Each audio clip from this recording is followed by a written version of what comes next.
பேரவைத் தலைவர் அவர்களே, இந்த 6/11/2024 அன்று மாண்பு முதலமைச்சர் அந்த புது கட்டடத்தை துவங்கும் போது இந்த அறிவிப்பினை வெளியிட்டிருக்கிறார். கடந்த சில ஆண்டுகளில் இந்தியாவில் வேகமாக வளர்ந்து வரும் தகவல் தொழில்நுட்ப மையங்களின் ஒன்றாக கோயம்புத்தூர் உருவம் எடுத்திருக்கிறது.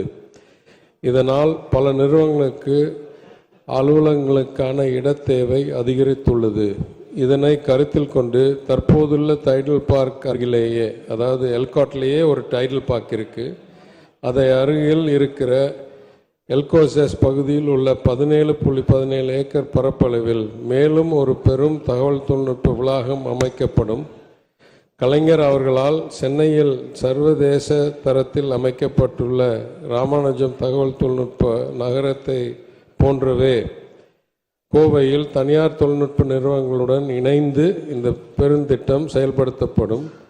சுமார் 36,000 இளைஞர்களுக்கு வேலைவாய்ப்பு அளிக்கக்கூடிய வகையில் 3 மில்லியன் சதுர அடி பரப்பளவில் அமைக்கப்பட உள்ள இந்த தகவல் தொழில்நுட்ப வளாகம் கோயம்புத்தூர் மாநகரத்தின் எதிர்கால வளர்ச்சிக்கு, அதுவும் சுற்றி இருக்கிற நீலகிரி மாவட்டம் உட்பட்ட பகுதிகளுக்கு ஒரு புதிய மைல்கல்லாக நிச்சயம் அமையும் என்று கூறியிருக்கிறார். அதன்படி அந்த பணிகள் தொடர்ந்து நடவடிக்கை எடுத்துக்கொண்டிருக்கிறோம். எனவே இதை முழுமை செய்த பிறகு அடுத்த திட்டத்திற்கு மாண்பு உறுப்பினர் கூறும்போதுபடி மாண்பு முதலமைச்சர் அவருடைய கவனத்துக்கு சென்று நடவடிக்கை எடுக்கப்படும் என்று கூறுகிறேன். மாண்புமிகு உறுப்பினர் ஆர் கணேஷ். மாண்புமிகு பேரவைத் தலைவர் அவர்களே, சட்டமன்ற உறுப்பினர் நிதியிலிருந்து இ-சேவை மையங்கள் கட்டப்பட்டு வருகின்றன. அது கட்டி முடிக்கப்பட்டு இந்த 6 மாதங்கள் ஆகின்றது. இ-சேவை மையங்களை எப்போது நாங்கள் உபயோகத்திற்கு கொண்டு வருவீர்கள் என்பதை பேரவைத் தலைவர் வாயிலாக அமைச்சர் அவர்களை கேட்ட மறுகிறேன். மாண்புமிகு அமைச்சர். மாண்பு பேரவைத் தலைவர்களே, மூல கேள்விக்கு கொஞ்சம் தூரத்தில் இருக்கிற கேள்வி என்றாலும் இதில் திட்டம் என்னவென்றால், இன்னுமே எங்கள்கிட்டேருந்து எதுவுமே பாக்கி இல்லை.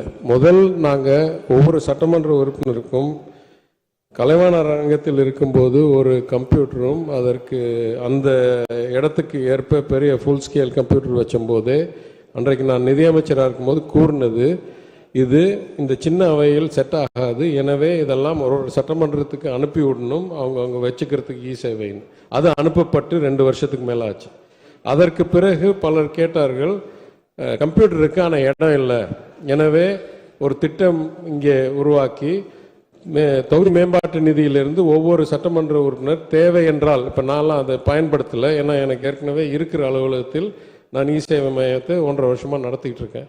மாண்புமிகு பேரவைத் தலைவர்களே, எனது கூடலூர் சட்டமன்ற தொகுதியில் வேலை வாய்ப்பினை உருவாக்கி தருவதற்கான எந்த நிறுவனங்களும் இல்லை.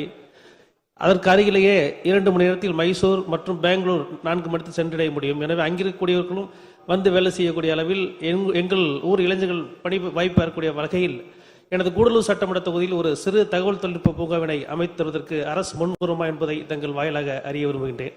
மாண்புமிகு அமைச்சர். பேரவைத் தலைவர்களே, இந்த கூட்டத்தொடரிலேயே இந்த அவையில் நான் என்னுடைய துறையில் இருக்கிற சிக்கல்களை கூறியிருக்கிறேன். நிதியும் மிகவும் குறைவாக ஒதுக்கப்படுகிறது. மற்ற மாநிலங்கள் போல் எல்லா தகவல் தொழில்நுட்ப பூங்காக்களும் எங்கள் துறையில் செயல்படுறதில்லை. ஒரு சின்ன பங்கு தான், இந்த எல்கோசஸ் மட்டும்தான் எங்கள் துறையில் செயல்படுது. பாக்கி டைடல், நியோ டைடல்லாம் தொழில்துறையில் செயல்பட்டு வருகிறது. அது அசாதாரணமான சூழ்நிலையாக இருந்தாலும் அதுதான் 20 ஆண்டுகளாக தமிழ்நாட்டில் நடந்து கொண்டிருக்கிறது. எனவே யாரிடம் நிதியும் திறனும் அதிகாரமும் இருக்கோ அவரிடம் கேட்டால் அவர் செய்து கொடுப்பார் என்று நான் கருதுகிறேன். எங்களிடம் இல்லை. அது மாண்புமிகு உறுப்பினர் கேட்காங்க. மாண்புமிகு அமைச்சர், இதெல்லாம் நீங்கள் உள்ளுக்குள்ள பேசி சிஎம்கிட்ட பேசி முடிவு எடுக்க வேண்டியது. பாசிட்டிவா பதில் சொன்னா உறுப்பினர்களுக்கு நன்றாக இருக்கும்.